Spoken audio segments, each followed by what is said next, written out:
Hello, investors and traders, and welcome to the weekly market report. I'm AJ Monte, Senior Technical Analyst with Market Rebellion, and this is a one-year daily candle chart of the Dow Jones Industrial Average ETF, ticker symbol DIA. I'm backing out for the whole year so you can get a good eye on this green dotted line up above here, which is resistance at 348.25. Now, as I zoom in, you can see that we ended the week eventually hitting my upside target on DIA.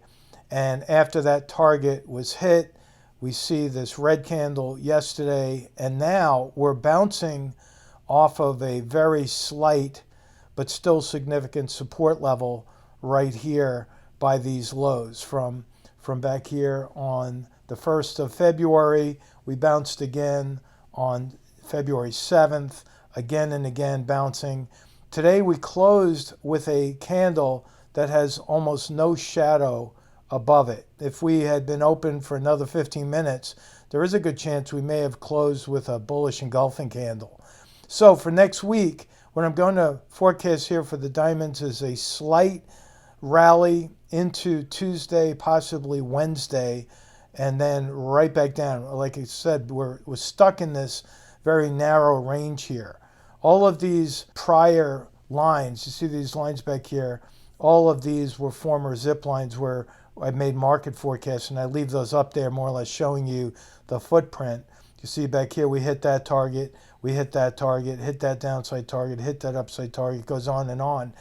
So we're stuck, again, right in this range where this is more or less a great place for the short-term option traders to trade in that range. But if you're a directional trader looking to trade equities, it could be a little frustrating at times because it's not really moving anywhere. It's more or less oscillating. Now, if I draw your attention down to the CCI down here, you can see that the CCI is oversold. So I think the CCI is going to start to make a move, possibly create a buy signal. But I think that the zero line or the momentum line will more or less act as a resistance area. And that resistance area is going to be coupled up with that 20-period moving average right there, which is the blue line. So that is DIA. Now, if we look at IWM, which is the Russell 2000 ETF, you can see that I did a two-parter where I said we'd first rally up to 187.43. We did that. We just had not yet pulled back. I think that this is a slightly different candle arrangement here because we already have 6 green candles in a row. Well, I do think we could go up a little bit on Tuesday, possibly Wednesday. I'm keeping this downside target on IWM because we got a conflict in the oscillators. See, the stochastic is crossing up while the CCI is crossing down on the momentum line. So we got that battle of the oscillators, and I think that, again, it's going to most likely wind up in a very narrow range, but I think by the end of next week, we could wind up at the end of that zip line right here. So I'm keeping that downside target on IWM set at 187.43. Now, if I go to the Qs, ticker symbol QQQ, which is more or less representing the tech sector, I did something that I said was an ABCD pattern, right? We have an A at the top, we have a B pivot point down here, we have a C, a full-fledged pivot point, and we ultimately, I believe, we're going to go to a lower D. But interestingly enough, we have a little bit of a gap today. After this shooting star, we gapped lower on lower volume. You see what we have here. So next week, I think that we could actually move up to fill that gap that was left today, and then I think we're going to move right back down. I'm not going to put that extra little zigzag in there because that is just more or less a gap fill target. Remember, 80% of the time gaps fill, and then we usually get reversals from the gap fill point. So I'm keeping that longer term target down below on the Qs at 287.65. Again, with the possibility of that gap filling possibly on Tuesday, maybe even Wednesday, and then the rest of the week. Remember, it's a shortened trading week because we're closed on Monday for the holiday. All right, now that is the Qs. Now, if we look at SPY, again, we got a more or less a mishmash of technical signals throughout the markets. We're very close to hitting this downside target on SPY, which is my 401.72. Again, I think we'll bump our heads against that moving average possibly on Tuesday, and maybe a little bit more than that moving average, but I think ultimately we're going to wind up with the week being lower. You could see that we have, again, another ABCD zigzag pattern. Remember, last week I referred to that as the lightning bolt. And if next week we do not stay back above that 20-period moving average, that will most likely result in lower prices moving into the end of February. So keep an eye on that. Right now, I'm not changing that downside target.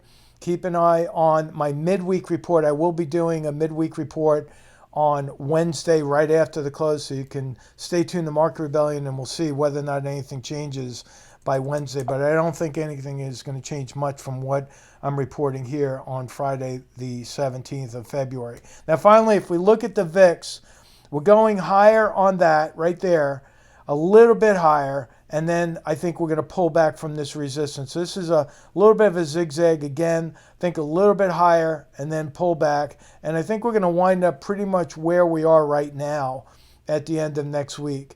Remember, if we do a breakout or if we see a breakout above that resistance, then watch out below for the general markets, because remember, for the most part, the VIX is inversely related to the S&P. So if we wind up with a breakout, that could mean much lower prices for the S&P. And it looks very close to this being an inverted head and shoulders pattern. You see, this would be the head, this would be the right shoulder. And this whole area right here is more or less the neckline of that inverted head and shoulders. It looks more or less something like this, with a lower low followed by a higher low, and this whole area being the neckline. It looks very much to be the case here for the VIX. So again, longer term, I'm bearish for the S&P, bearish for the Qs, bearish for the diamonds. We could see a little bit of a bounce Tuesday, Wednesday, and then again, we have to keep an eye on the charts. Now, with regard to the geopolitical news, I don't have a whole lot for you this week because I was traveling. I'm currently in San Diego for a Market Rebellion live event. But what I will point out is that you really got to keep an eye. Again, I keep telling people, keep an eye on China, keep an eye on China. We have U.S. carrier strike groups out there in the South China Sea circling around. This is really coming from the military itself after all the weather balloon activity, if you want to call it that. And so a ramping up of military activity is something I pay very close attention to. And as far as what I was talking about with the CBDC, which is the central bank digital currency, this came out on February 10th, and it looks like one of the oldest banks, that's the central banks, the Bank of England, is really pushing forward with the CBDC initiative. And remember what I said about the US dollar. If you take a look at the US dollar down here, this is a weekly chart, a 3-year chart. And this line right here represents the former trend line. And now we've broken below that line and it's struggling to get back above that trend line. So that is actually a weakness, the fact that it's struggling. If I zoom in a little bit to a daily chart, you're going to see a very interesting candle known as a shooting star. Not only is that a shooting star with that long shadow above it, but it's a shooting star that's doubling up as a bearish engulfing candle.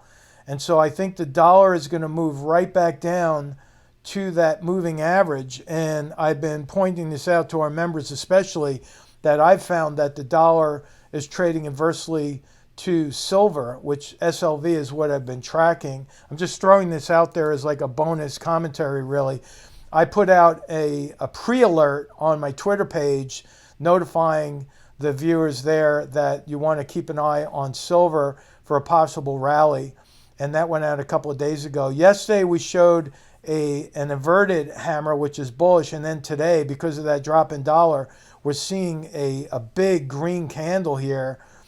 Pretty close in volume, not a dramatic drop in volume, but that's good enough to sustain a prolonged rally in silver.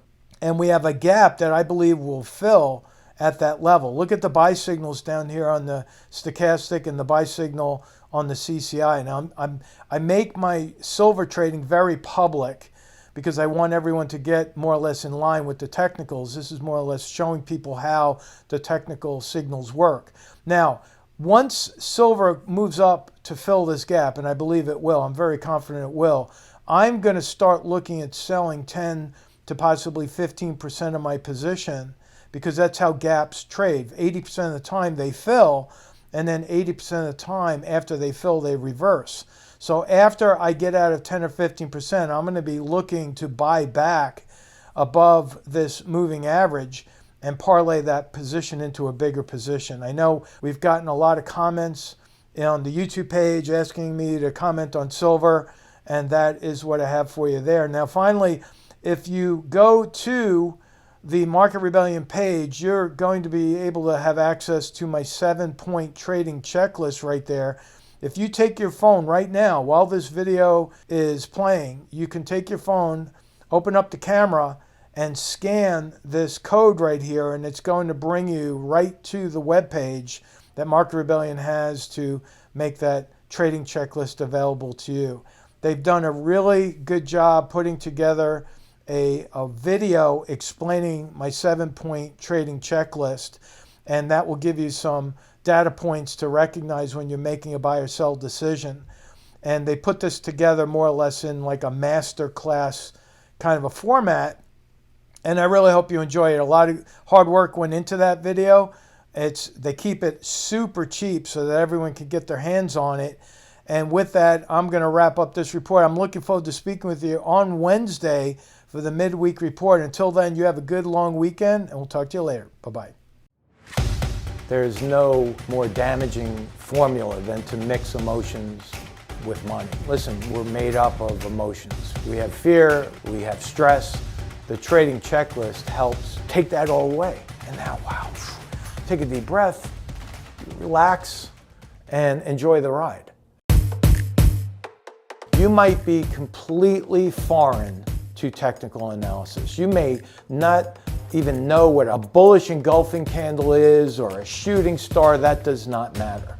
The great thing about what I'm showing you right now is I'm taking 40 years of experience here, and I'm breaking it down to 7 points that you can follow through a trading checklist.